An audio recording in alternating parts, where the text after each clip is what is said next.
नमस्कार विद्यार्थी मित्रांनो, अन अकॅडमीच्या या व्हिडिओ लेक्चर सिरीजमध्ये मी भूषण धूत पुन्हा एकदा आपलं स्वागत करतो.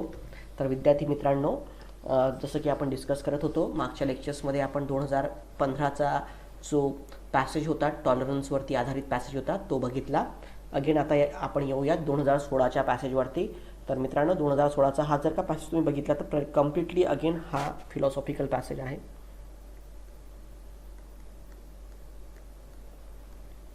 आणि पॅसेजेस टफ नाही आहे, पॅसेज तर टफ आहेच, पण याचे जे काही प्रश्न आहेत कुठल्याही प्रश्नाचं उत्तर तुम्हाला डायरेक्ट सापडत नाही. सो याचं जर का तुम्ही बघितलं तर प्रश्नाचं उत्तर जे आहेत ते प्रश्न पण काय खूप अवघड आहेत.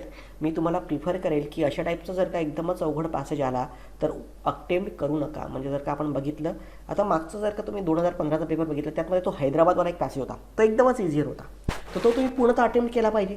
2017चा जर का पॅसेज तुम्ही 2016चा तर आपण बघतोय, अगेन 17-18 सारखे जर का पॅसेज आले तर ते पॅसेजसुद्धा काय करा, अटेम्प्ट करा. पण हा अशा टाईपचा पॅसेज म्हणजे आपल्याला, मी नेहमी सांगतो तुम्हाला की पॅसेजला चूज करणं आवश्यक आहे. ज्यांनी बघितला नसेल व्हिडिओ ते बघून घ्या.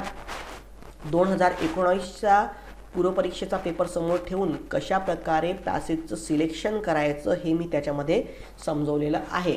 सो पॅसेजचं सिलेक्शन महत्त्वाचं आहे. हा पॅसेज जर तुम्हाला समजला तरी यातली हार्डली 5 पैकी 2 ते 3 प्रश्न तुमची काय येत आहेत, बरोबर येतात आणि 2-3 चुकण्याची पण काय शक्यता आहे, कारण याच्यामध्ये डायरेक्ट थेट प्रश्नांची उत्तर आपल्याला सापडत नाहीत. तो काय काय डिफिकल्टीज येते ती आपण बघणार आहोत. त्याच्या आधी विद्यार्थी मित्रांनो, तर माझं जे काही टेलिग्राम चॅनल आहे @CSAT_भूषण, हे तुम्ही जॉईन करून घ्या. सो CSAT_भूषण हे माझं टेलिग्राम चॅनल आहे. ओके, आणि हे जॉईन करू शकता. तसेच भूषण धूत अकॅडमी हे जे यूट्यूब चॅनल आहे हे सुद्धा तुम्ही काय करू शकता, सबस्क्राईब करू शकता. करेक्ट. सो भूषण माझं नाव, सो CSAT_भूषण. ओके, सो चला, सो वी विल स्टार्ट 2016चा हा जो काही पॅसेज आहे. ओके, सो याला सुरुवात करूयात आपण. Two musicians dwelling in one house gave lesson to pupils on the piano. So 2 musicians होते की जे आपल्या एका घरामध्ये काय करत होते, आपले जे विद्यार्थी, प्युपिल्स म्हणजे काय, विद्यार्थ्यांना काय शिकवत होते, पियानो शिकवत होते. And the man next door, आणि त्यांच्या बाजूला राहणारा व्यक्ती जो आहे, who objected to his peace being disrupted, ज्यांनी ऑब्जेक्ट केलं होतं की त्याची शांतता काय होतीये, भंग होते, किंवा त्याला या पियानो वाजवण्यामुळे काय होतंय, त्रास होतोय. Okay, disturb in this way took his revenge by banging on tin cans. Okay, so त्यांनी काय घेतलं की टीनच्या 2 कॅन घेतल्या आणि त्या टीनच्या ज्या काही, 3 पत्र्याच्या ज्या काही कॅन आहेत त्याच वाजवायला जोरजोराने काय केली, सुरुवात केली. म्हणजे तिथे काय की त्याला त्रास होत होता, यांनी काय म्हटलं आपण पण यांना काय द्यायचा, त्रास द्यायचा, म्हणून त्यांनी काय केलं, टीनच्या कॅन घेतल्या आणि तेच वाजवायला काय केली, सुरुवात केली.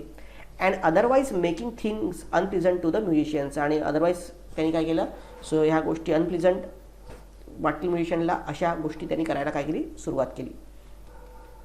I do not know that what the law sed on the subject. लेखक म्हणतो की याच्यावरती कायदा काय सांगतो हे मला माहिती नाही.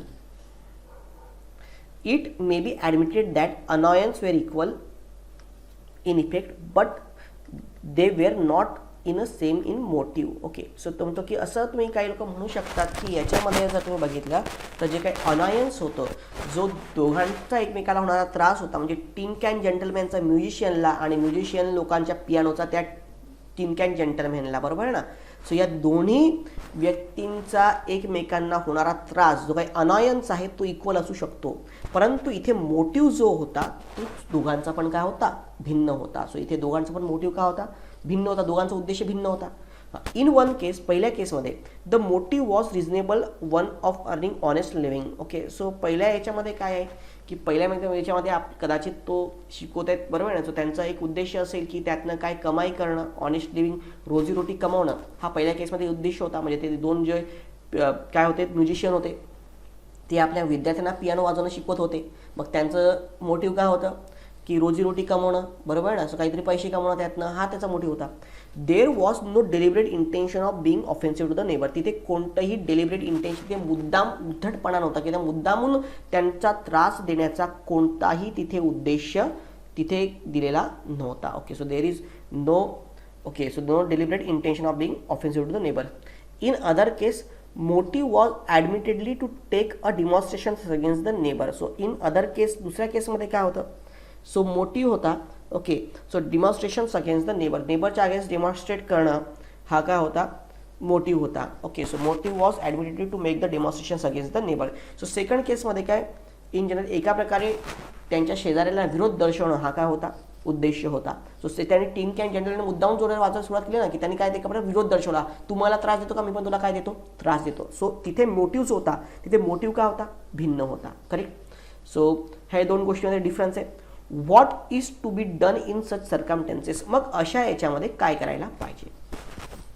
It is not an offence to play piano in one's house even for a living. आता तसं बघितलं तर लेखक म्हणतो की स्वतःच्या घरामध्ये स्वतःचं रोजमर्रा जीवनासाठी पियानो वाजवणं, स्वतःच्या घरामध्ये पियानो वाजवणं हे काय चुकीचं आहे का, लेखक म्हणतो नाही, काहीच चुकीचं नाही. On another hand it is hard, especially if you don't like music or perhaps even you like to hear the scales going on the piano next door all the day. पण दुसरीकडे तो म्हणतोय की एका प्रकारे एका विचार आपण यांचा केला तर ते लोक काय स्वतःची रोजीरोटी कमवत होते, पियानो वाजवत होते, तर ते बरोबर होते, त्यात काही चुकीचं आहे का, नाही. पण दुसरीकडे तो म्हणतोय की दिवसभर गाणं ऐकत बसणं म्हणजे दुसरा पियानो वाजवते आणि तेच बाजूला असून तुम्हाला दिवसभर त्रास होत असेल तर तो त्रास सहन करणं काय, तो म्हणतो की जर अवघड आहे. आणि त्यातल्या त्यात जर तुम्हाला म्युझिक आवडत नसेल तर आणखी काय अवघड आहे. इव्हन तो जर तुम्हाला म्युझिक आवडत जरी असेल तरी तुम्ही दिवसभर काही म्युझिक ऐकू शकत नाही. तर आता इथे नेमका निष्कर्षावर काहीच पोहोचला नाही लेखक. लेखक दोन्ही साईड घेतोय.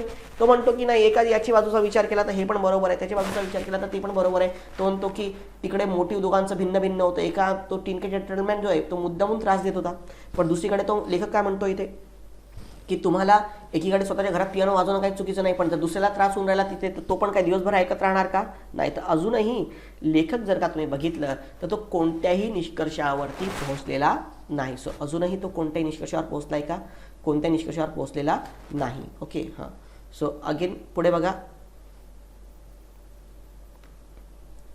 The question of motive does not seem to be relevant. Okay, so इथे तो म्हणतो की the question of motive does not seem to be relevant. इथे मोटिव्ह म्हणजे उद्देश काय होता, जसं लेखकाने यात सांगितलंय की पहिल्या केसमध्ये उद्देश काय होता, हा चुकीचा उद्देश होता पहिल्या केसमधला. पहिल्या केसमध्ये कोणता उद्देश चुकीचा नव्हता, पण दुसऱ्या केसमध्ये टिन कॅन जेंटलमॅन जो आहे तो जो त्याचा जो उद्देश होता, मोटिव्ह काय होता, मुद्दामून त्रास देणं हा मोटिव्ह होता, तर तो उद्देश भिन्न होता. पण इथे तो म्हणतो मोटिव्ह त्याचा उद्देश जो आहे याचा प्रश्नच येत नाही. If my neighbor makes noises which render my life intolerable, there is no answer to say that he makes them for living. Okay, so जर माझा नेबर जो आहे, जर माझा शेजारी आहे, बरोबर आहे ना, सो तो काय करतो, सो तो आवाज करतोय. ओके, आणि त्याच्यामुळे माझे जीवन जे आहे ते काय होत आहे, इनटॉलरेबल होत आहे. जर का माझं जीवन जे होतं ते काय होत आहे, जर का इनटॉलरेबल होत आहे माझं जीवन जे आहे, ओके, सो ते इनटॉलरन्स त्यामध्ये होत आहे, तो it is no answer to say that he makes them for a living. Okay, तर इट इज, तर तिथे काय नो आन्सर, तर त्यात काय की तो फक्त लिव्हिंगसाठी. ओके, आणि without intending to destroy my peace. Okay, so without intending to destroy my peace. Okay, so त्याची शांतता भंग करण्याचा कोणताही त्याचा उद्देश नाही आहे. तो काय त्या अर्नसाठी हे होतं आहे, बरोबर आहे ना. हा असं काही सांगण्यात काही तथ्य नाही आहे. म्हणजे बघा इथे तुम्ही जर बघितलं असेल तर इथनं लेखकाने आपलं मत द्यायला सुरुवात केली की यापैकी कोण योग्य. ठीक आहे, तो म्हणतो की इथे उद्देश काय हा प्रश्नच येत नाही आहे, बरोबर आहे. तो आवाज करतोय, एखादा व्यक्ती जर का आवाज करतोय त्याचा मला त्रास होतोय, तर याच्यामध्ये काही असं एक्सक्यूज देणं की नाही त्याचा तसा उद्देश नव्हता, त्याचं काय इन जनरल तो त्याची रोजीरोटी कमवतोय असं म्हणण्यात काहीच अर्थ नाही आहे. Without intent destroy my peace, he does destroy my peace, त्याचं इंटेन्शन होतं, इंटेन्शन असो की नसो, he does destroy my peace and there is no comfort to be assured that he does not mean to. बरोबर आहे ना. So तो म्हणतो की त्यांनी माझं काय केलंय, सो माझी पीस जी माझी शांतता भंग केलेली आहे, आणि म्हणून त्याला असं काहीच म्हणण्याचा हक्क नाही आहे की त्याला काय की त्याचा असा त्रास देण्याचा काय नव्हता, उद्देश नव्हता, असं म्हणून सुद्धा उद्देश नव्हता. तसं म्हणून सुद्धा काय त्याचा प्रॉब्लेम रिझॉल्व्ह होणार आहे का, प्रॉब्लेम रिझॉल्व्ह होणार नाही. हां, हॅझलिट इन्सिस्टेड दॅट, हॅझलिट काय एक व्यक्तीचं नाव आहे, तो अंडरलाईन करा. त्यांनी काय म्हटलंय, insisted that a man may play a trombone in his own house all the day. So Hazlitt म्हणतोय की एक व्यक्ती जो आहे तो आपल्या घरामध्ये ट्रम्बोन म्हणजे काय, पुंगी जो आहे, सो ऑल द डे पूर्ण दिवस काय करू शकतो, वाजवू शकतो. Okay, if he take a reasonable measure to limit the annoyance to his neighbours, but Hazlitt has probably never lived beside the trombone. परंतु तो हॅझलिट कदाचित ट्रम्बोनच्या बाजूला राहिला नसेल. बरोबर आहे. So Hazlitt has reasonable limit his neighbour, but Hazlitt कदाचित trombone किंवा पुंगी वाजवणाऱ्याच्या बाजूला राहिला नसेल. याचा हे उपहासात्मक लेखकाने केलेली टिप्पणी आहे. हॅझलिट काय म्हणतो? हॅझलिट म्हणतो की जर तुम्ही काळजी घेतली, की तुमच्या थोडीफार काळजी घेतली की जास्त बाजूच्या व्यक्तीला काही त्रास होणार नाही, तर तुम्ही तुमच्या घरामध्ये ट्रम्बोन किंवा पुंगी वाजवू शकता. पण लेखक म्हणतो की हा अशा यासाठी असं सांगतोय कदाचित हॅझलिटच्या घराच्या बाजूला कोणी पुंगी वाजवणारा नसेल. I find my argument is leading me to the side of tin can gentleman. So लेखक म्हणतो इथे की माझं मत सध्या याच्यामध्ये टिन कॅन जेंटलमॅनच्या फेवरमध्ये आहे. ओके. सो लेखक सांगतो की माझं युक्तिवाद किंवा माझं मत या दोघांमध्ये कोण योग्य? तर लेखक म्हणतो हा जो काय टिन कॅन जेंटलमॅन होता हा व्यक्ती काय माझ्या मते काय आहे? योग्य आहे. And I don't want to it to do that. आणि मला काय त्यात आणखी काही हे करायची गरज नाही. For my sympathies are with musicians. हो.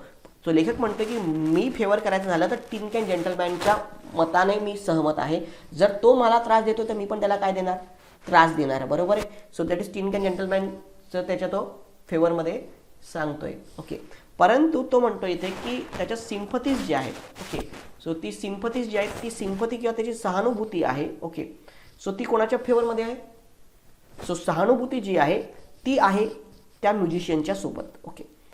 सो इथे त्यांनी दोन्ही गोष्टी सांगितल्यात, पण त्याचं युक्तिवाद किंवा त्याचं मत कोणाच्या बाजूने आहे? टिन कॅन जेंटलमॅनच्या बाजूने. Well let us avoid a definite conclusion.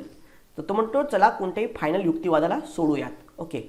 All together and leave the incident. ते गोष्ट जी काही तो काही इन्सिडेंट आहे टिन कॅन जेंटलमॅन आणि म्युझिशियनचा तो सोडूयात. हां. So a little more sensitive about the feelings of our neighbour. Okay. आणि आता थोडं सेन्सिटाईज होऊयात आपले जे काही नेबर्स आहेत यांच्या फिलिंगबद्दल. बरोबर आहे. सो आपले जे काही नेबर्स आहेत, ओके, यांच्या काय फिलिंगबद्दल थोडं आपण काय होऊयात? सेन्सिटाईज होऊयात, थोडंफार सेन्सिटिव्ह होऊयात, त्याच्याबद्दल थोडी काळजी घेऊयात. They can not accept us. Okay. So ते कधीच आपल्याकडनं अपेक्षा करत नाहीत की आपण पियानो खेळू नये. But amenities of the neighbourness. Okay. So त्यांना कधीच असं वाटत नाही की आपण काही पियानो खेळू नये किंवा काय करू नये, असं कधीच त्यांना वाटत नाही. पण amenities of the neighbourness require that we should mutually avoid. परंतु ॲमिनिटी ऑफ नेबरनेस, खड्या शेजाऱ्याची ॲमिनिटी याच्यातच आहे की we should mutually avoid a nuisance to each other as much as we can. परंतु एकमेकांना आपल्याला एकमेकांद्वारे होणारा त्रास जो आहे तो टाळण्याची आपण काय घेतली पाहिजे? स्पेशल काळजी घेतली पाहिजे. ओके. सो हा असा एक पॅसेज होता, थोडा फिलॉसॉफिकल पॅसेज आहे याच्यामध्ये. ओके. सो कम्प्लिटली फिलॉसॉफिकल, पण याचे जे काही प्रश्न आहेत ते प्रचंड मित्रांनो खूप अवघड आहे. सो त्याच्यामुळे मी तुम्हाला नक्की सांगेल की प्लीज असा पॅसेज आला तर कधी पण एक्झाममध्ये अटेम्प्ट करू नका.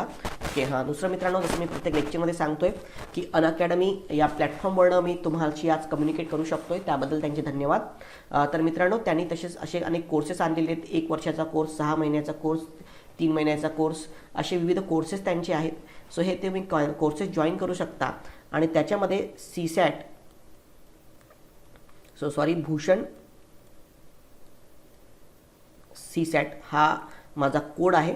हा कोड तुम्ही यूज करू शकता. हा जर भूषण सीसॅट नावाचा जर का तुम्ही कोड तुम्ही यूज केला तर तुम्हाला जवळपास 10% डिस्काउंट त्यांच्या कोर्सेसवर भेटेल. तसं त्यांचं 1 वर्षाचं सबस्क्रिप्शन फक्त 7,000 रुपयामध्ये आहे. तर याच्यावरती 10% जर का तुम्ही डिस्काउंट घेतला तर तुम्हाला ते काही सबस्क्रिप्शन आहे ते 6,300 रुपयामध्येच मिळणार आहे. ओके. सो तुम्ही हे ट्राय करू शकता त्याच्यामध्ये. ओके. तर चला मित्रांनो, आता डिस्कशनला सुरुवात करूयात.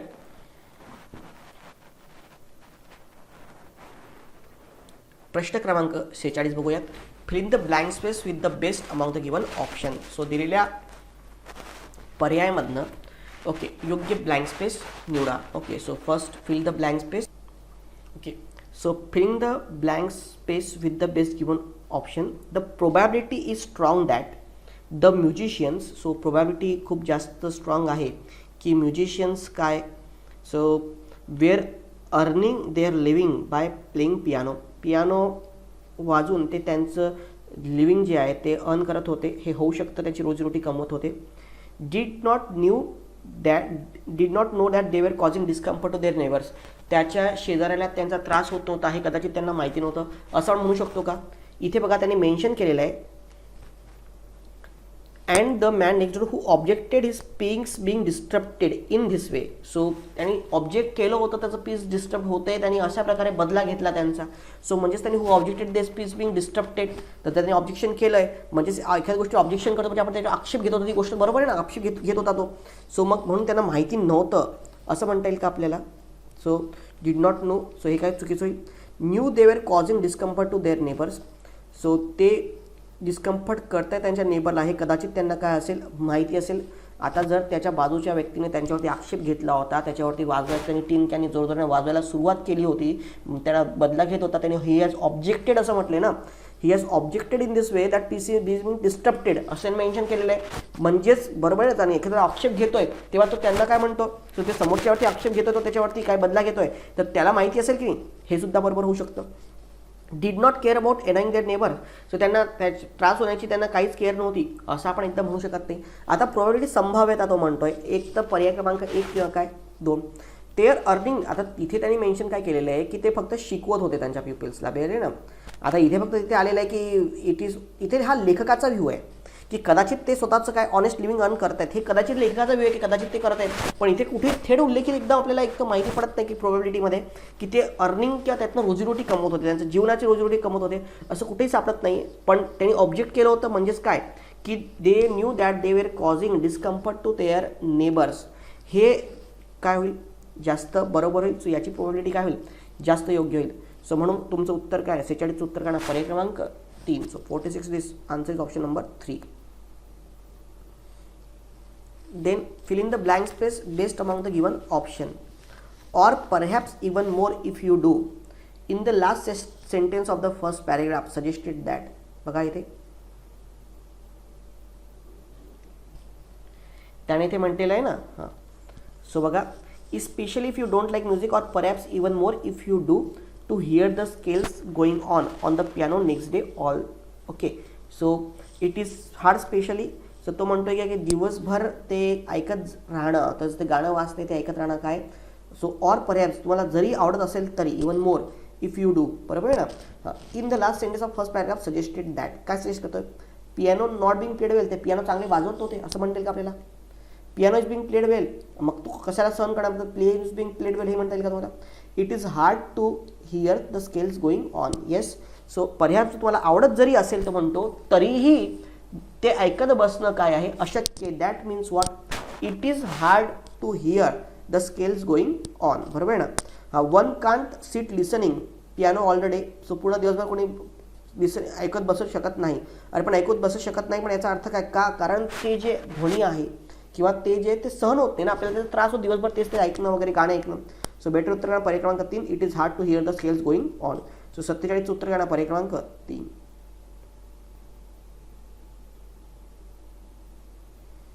Which of the following statement is supported by the passage. So परिच्छेदामध्ये कोणतं स्टेटमेंट आहे.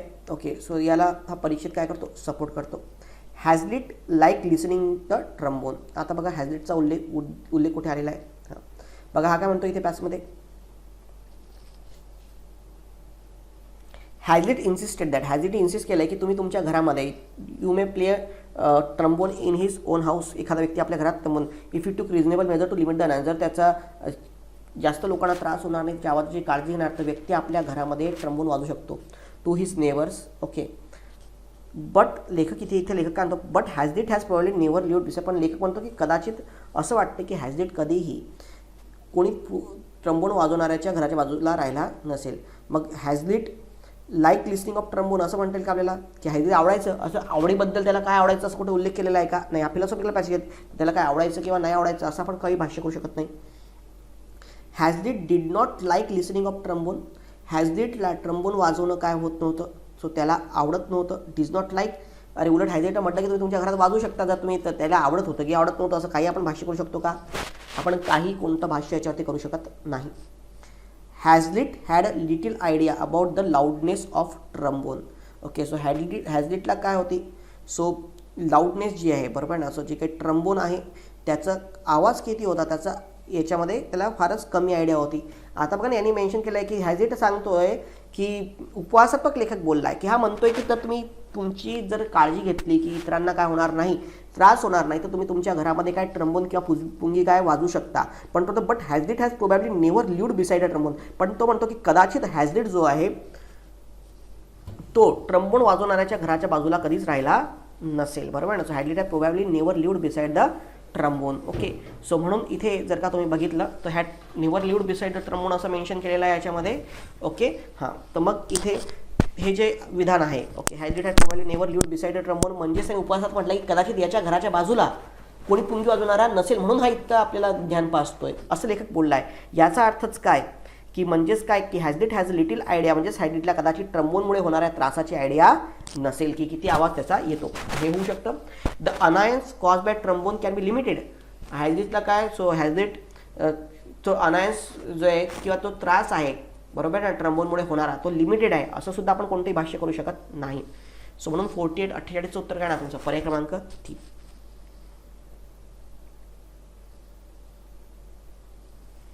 Fill in the blank space with the best among the given option. So ही जी काही ब्लँक स्पेस आहे, रिकामी जागा आहे, ती आपल्याला भरायची आहे. The writer is suggesting that. So writer काय करतो, सजेस्ट करतोय. The musician were wrong in creating the disturbance for the neighbour. Okay. So musician जे आहेत, ओके, ते काय चुकीचे आहेत कॉज करायला, काय डिस्टर्बन्स करण्यासाठी, बरोबर ना. So musician were wrong in creating the disturbance for the neighbour. So त्यांनी असं नाही कुठे त्याने ठीक आहे, त्यांनी बाजू घेतली आहे तिथे, तो म्हणतो माझा युक्तिवाद आहे, पण म्युझिशियन्स पूर्णतः चुकीचे होते डिस्टर्बन्स करताना त्याच्या नेबरला, असं आपण एकदम भाष्य करू शकतो का की याच्याबद्दल तो म्हणतो शुअर आहे. सजेस्टिंग, रायटरचं म्हणणं काय, हा रायटरचा मुद्दाच नाही. उलट रायटरने म्हटलं की ते सोडून द्या तो मुद्दा, बरोबर ना. सो ते चुकीचेच होते असं एकदम रायटरचं म्हणणं नाही. तो रायटरचं काय मेनली सजेस्ट आहे, रायटर काय तुम्हाला भाष्य करतो याच्यामधनं. The neighbour was wrong in beating tin can. आता तो नेबर जो आहे तो टिन कॅन तो चुकीचा आहे असं पण कुठे लेखकने उलट सांगितले की माझ्या सिम्पथी ज्यांच्यासोबत आहेत, तो काय म्हणतो की सिम्पथी जे आहेत त्या कोणासोबत आहेत, म्युझिशियनसोबत आहेत, पण माझं आर्ग्युमेंट आहे तो बाजू कोणाची घेतोय, तो बाजू घेतोय या टिन कॅन जेंटलमॅनची. म्हणून इन जनरल जर का तुम्ही इथे बघितलं तर हा टिन कॅन जेंटलमॅनची तो बाजू घेतोय, म्हणून आपण याला सुद्धा याचा तो रॉंग होता असं, तो नेबर जो आहे तो रॉंग होता असे म्हणू शकत नाही. Motive is immaterial but not the concern. Yes, okay. So इथे त्यांनी म्हटलंय की इथे दोघांचं मोटिव्ह चुकीचं होतं. सो सेकंड केसमध्ये काय मुद्दामून त्रास देणं हे काय होतं, त्याचं मोटिव्ह होतं, बरोबर ना. So motive is not same. So deliberately त्याचं इंटेन्शन होतं, म्हणजे इथे मोटिव्ह का होता दुसरा चुकीचा होता. पण इथे लेखकांनी म्हटलं ना की माझा आर्ग्युमेंट, त्यांनी बघा इथे काय मेन्शन केलेलं आहे, ओके. सो इथे बघा, he does destroy my peace and it is no comfort to be assured that it does not mean to. तो म्हणतो he does destroy my peace, बरोबर ना. सो इन जनरल सरळ गोष्ट आहे, तो म्हणतो की त्यांनी माझं पीस डिस्ट्रॉय केलं आहे, बरोबर आहे ना. आणि त्याच्यामुळे मग आता त्यांनी त्याचा उद्देश होता नव्हता सांगण्यात काही अर्थ नाही आहे. माझं तर मत, लेखक म्हणतो की त्याचं मत कोणाच्या बाजूने, त्याचा आर्ग्युमेंट कोणाच्या बाजूने, टिन कॅन जेंटलमॅनच्या बाजूने आहे, बरोबर आहे. म्हणजे तो कन्सर्न जो काही होता त्या टिन कॅन जेंटलमॅन तो योग्य होता, ठीक आहे. मोटिव्ह थोडं काय होतं त्याचं चुकीचं होतं. असं मोटिव्ह मुद्दाहून त्रास देणे त्याचं काय होतं, मोटिव्ह होतं, पण ते कन्सर्न जो आहे तो काय होता, बरोबर होता. हाच लेखकाचा म्हणण्याचा काय उद्देश आहे. सो म्हणून याचं उत्तर काढा पर्याय क्रमांक 3. हां. Then we should not do things that inconvenience to neighbor. So त्यांनी म्हटलंय की आपण ज्या काय होतात की ज्या इन्कन्व्हिनियन्स होतील लोकांना, त्या अशा कोणती गोष्ट आपण करायची नाही, ओके, असं सुद्धा आपण म्हणू शकत नाही, ओके. सो हे सुद्धा आपण म्हणू शकत नाही. सो म्हणून इथे जर का तुम्ही बघितलं तर उत्तर काय होणार, पर्याय क्रमांक 3, ओके. सो उत्तर काय होईल, पर्याय क्रमांक 3 हे योग्य होईल. हे सजेशन आहे की तेथे जो काही मोटिव्ह होता तो चुकीचा होता, पण कन्सर्न जो आहे तो काय होता, योग्य होता. So number 3. Then fill in the blank space which is best among the given alternatives. It is no comfort to be assured that he does not mean to. So इथे can be rewritten as. So याचा अर्थ तो म्हणतो काय केला कसं, it is no comfort to be assured that he does not mean to. आता बघा हा कुठे आलेला आहे, हा इथे आलेला आहे, बरोबर आहे. हां. So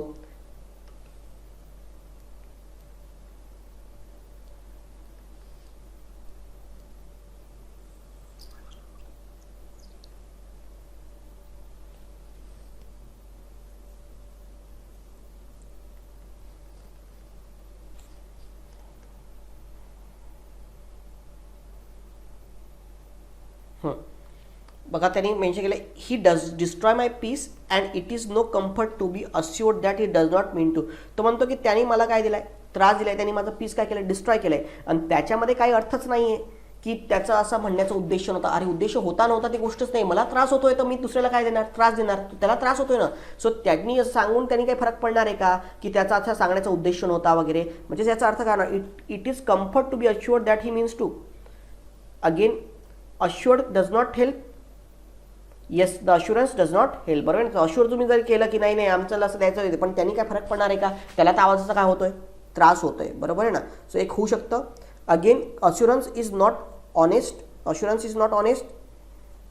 okay. सो अश्युरन्स हे जे आहे ते ऑनेस्ट नव्हतं हे पण असं म्हणू शकतो का आपण, अश्युरन्स इज नॉट ऑनेस्ट.